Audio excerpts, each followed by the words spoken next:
Hi everyone, it's me. Just keep swimming, please stop lying. Just keep swimming, swimming, swimming, swimming. Previously on Film Theory. Hey, I've seen a boat. How could Dory remember the boat, but then forget meeting Marlin? I am on to you, Ellen DeGeneres. Keep swimming, swimming, swimming. Finding Dory? More like exposing Dory. The truth is coming out. Dory doesn't suffer from short-term memory loss. She's faking it.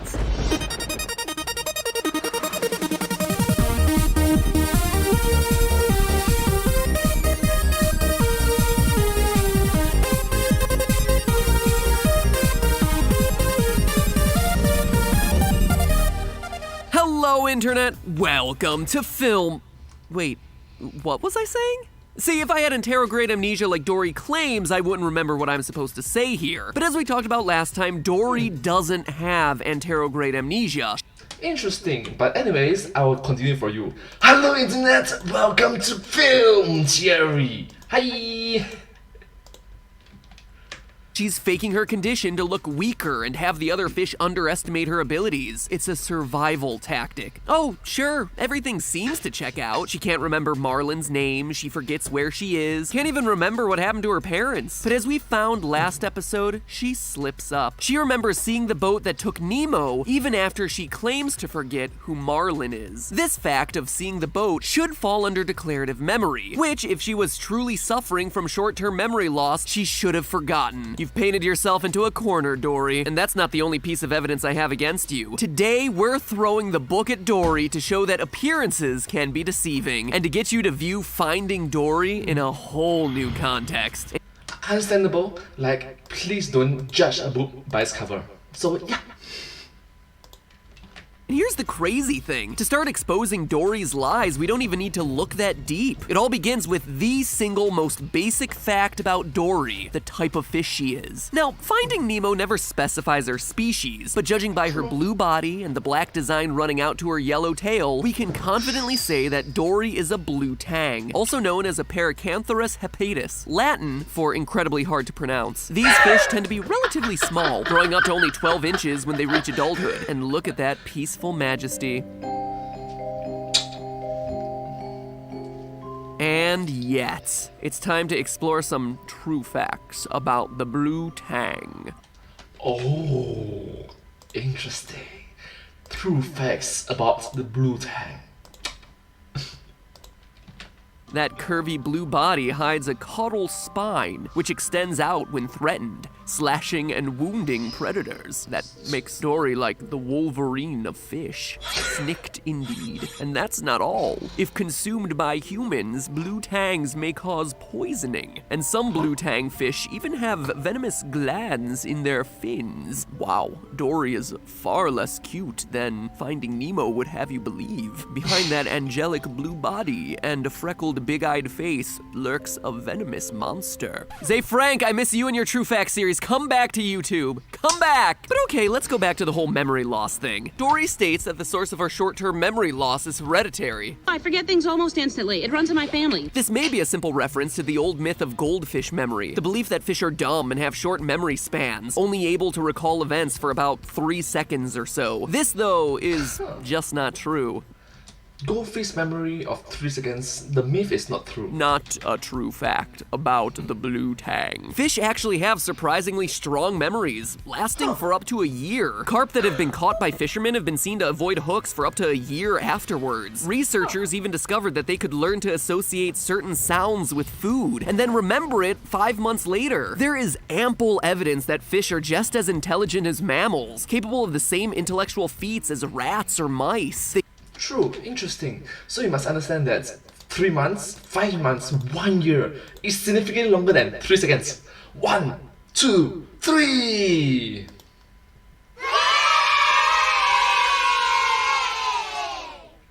Moving on. It can learn their way around mazes, they can learn to recognize other fish, and they can remember prey from predator. Thus, we can't dismiss Dory's short-term memory loss as just being symptomatic of her being a fish. So the question remains then, can you inherit short-term memory loss from your parents? The answer here, once again, is a big no. Short-term memory loss is typically caused in one of two ways: drug and alcohol abuse or severe brain trauma. Benzodiazepine drugs, typically used to treat panic attacks, if misused, can cause amnesia-induced side effects. Drinking a bunch of alcohol can cause blackouts, which blocks the brain's ability to transfer short-term memories into long-term memory. So if you go out on a late-night bender and can't remember what happened to you the night before, congratulations, you just gave yourself anterograde amnesia. A winner is you. And chronic alcoholism can lead to Korsakoff syndrome, where brain cells are unable Korsakoff syndrome. to produce enough energy, and as a result, break down and cause permanent anterograde amnesia. So unless Dory is regularly swimming her way out of a bourbon bottle, it's not gonna do it. Although, that would be a very different movie. New from Pixar, an uplifting, family-friendly story of one fish's struggle to combat alcoholism. Coming this summer, Finding Dory in the gutter. Rated R. On the other side, Oh my gosh. Just keep swimming, just keep swimming. traumatic brain injury, Sorry. typically to the hippocampus and surrounding cortices, can also cause anterograde amnesia. Or to treat a serious disorder like epilepsy or a tumor, patients will have parts of their brain removed. These procedures successfully cure the disorder, but can often result in anterograde amnesia. Notice though that none of these instances, brain trauma, alcohol, and drug abuse, are hereditary. In fact, there is no scientific proof that anterograde amnesia has ever been passed down genetically. None. Dory, unless she's a unicorn of biology, quite simply is lying about the cause of her amnesia, which again A unicorn of biology. I'm sorry. throws into question her having amnesia in the first place. But that sounds crazy, right? People faking an illness as extreme as amnesia. But here's the thing, it's not as crazy as it sounds. In fact, it's so common it even has a name. Faking amnesia would be considered a type of malingering, in which people fake symptoms of an illness to achieve some goal, getting out of work, getting taken care of, or in Dory's case, increasing your odds of survival in the dangerous ocean. So, outside of the scientific inconsistencies in her story, how do we outright prove that she's malingering? Well, it's not as hard as you might think. Most fakers tend to Ferris Bueller their symptoms, over-exaggerate them by putting in extra effort to make them look sick. The key to faking out the parents is the clammy hands. Take for instance the hand coin test. If I put a quarter in my right hand, you can easily tell me which hand the coin is in. Unless, of course, you weren't paying attention, XX Pixar Lover 15. There's always one of you. Jeez, you think I do these videos for my health or something? I'm doing this for you. Anyway, to catch you up, the coin is in my right hand. Amnesiacs, though, can't remember which hand the coin is in and are forced to guess, meaning that by the laws of probability, they'll guess correctly around 50% of the time. By the loss of probability. Fakers, though, will exaggerate their bad performance. They'll remember which hand the coin is in, and to look sick, will deliberately choose the wrong one. As a result, their tally of correct to incorrect guesses will be below chance. They're throwing the test, but they're throwing it a bit too hard. And when it comes to short-term memory loss, there's a bunch of proven scientific tests to catch you in the act. These tests are referred to as symptom validity tests. For example, the test of memory malingering, otherwise known as TOM, is a 50-question visual recognition test where examinees are shown 50 drawings, numbers, words, or symbols for around 3 seconds each. After all the drawings have been shown, the examiner then shows the examinees 2 different drawings, one from the 50 previously shown and one new one. The examinee is then asked to name which of the 2 drawings he had previously seen. By purely guessing, an amnesiac would score 50% right. And across all of these tests, it was found that suspected malingerers scored worse than actual anterograde amnesiacs. And that's not all. Malingerers tend to have a slower response time to questions. They take great pains in answering, as if they're struggling to figure out what the correct answer was. That's a tough one.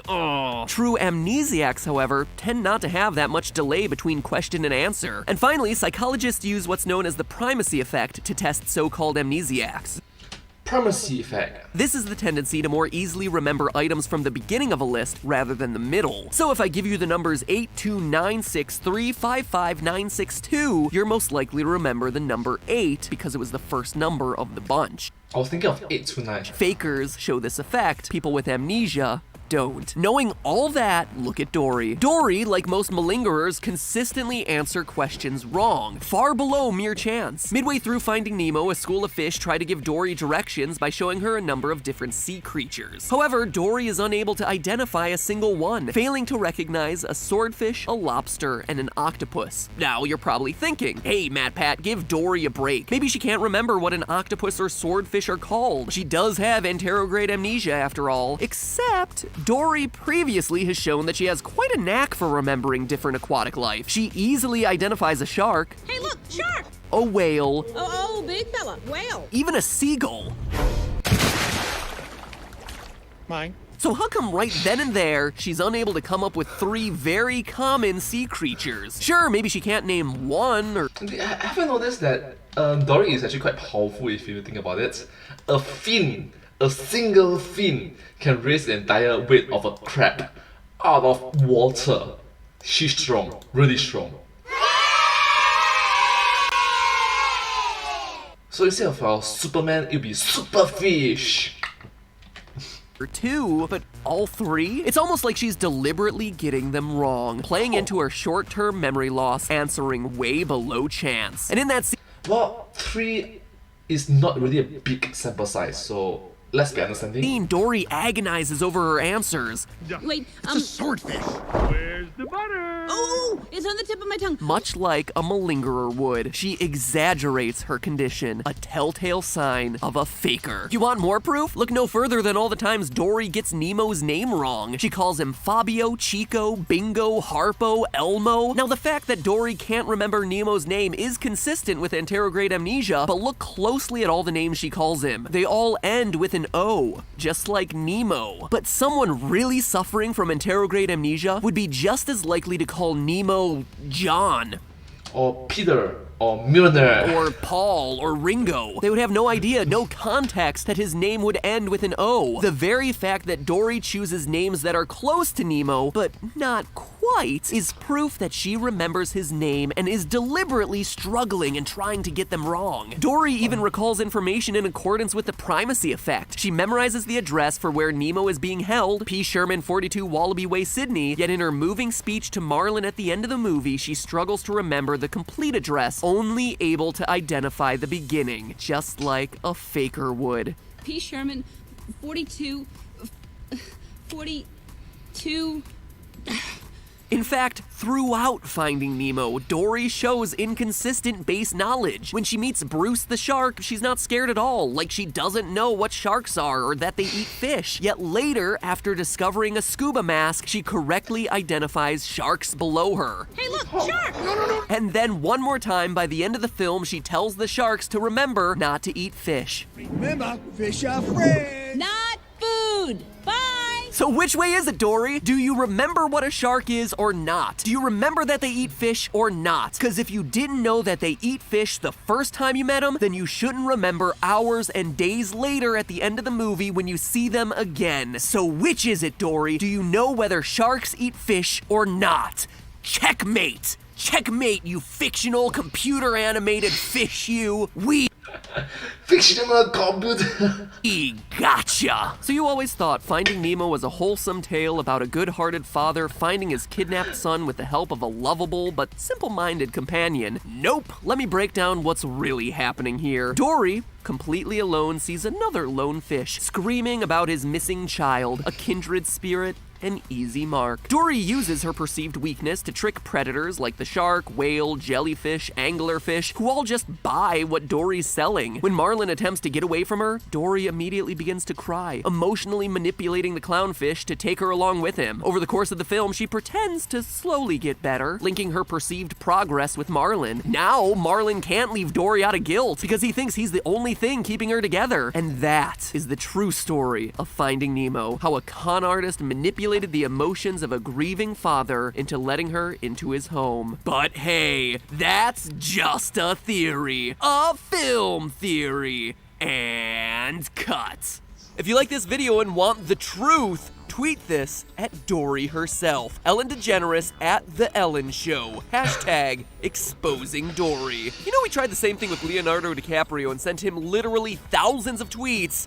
and he never responded. Thanks a lot for the appreciation and us helping you get an Oscar, Leo. Who knows though, maybe this time a big celebrity will take notice and give this video the response it deserves. Or if you don't like pestering a celebrity voice actor to get information about a fictional character conspiracy theory, then click here. It'll take you to the Wisecrack channel, which I talk about a bunch during these end cards, but it's because it's one of my favorite channels on YouTube right now. Seriously, Jared over there, the main writer, does some incredible videos that are both hilarious and super interesting. They just did a phenomenal video on Deadpool that blew my mind like 5 times, I kid you not. Definitely worth a watch. Please, if you're interested in checking them out, click here and tell them that MattPat sent ya. And with that, I'm done for the day. Next time, I'm tackling something a bit more sweet. See you then. Oh my gosh, Ghostbusters! Thank you so much for watching this video together with me. I hope that you find this video very interesting and also very unique to watch. Very educational if you think about it.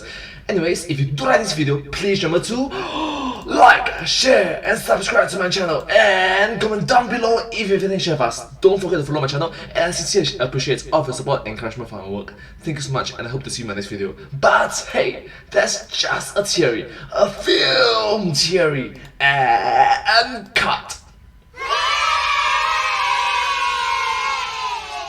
Thank you so much. Thank you, and hope to see you in my next video. Bye bye. Don't forget to subscribe. Thank you so much. Thank you.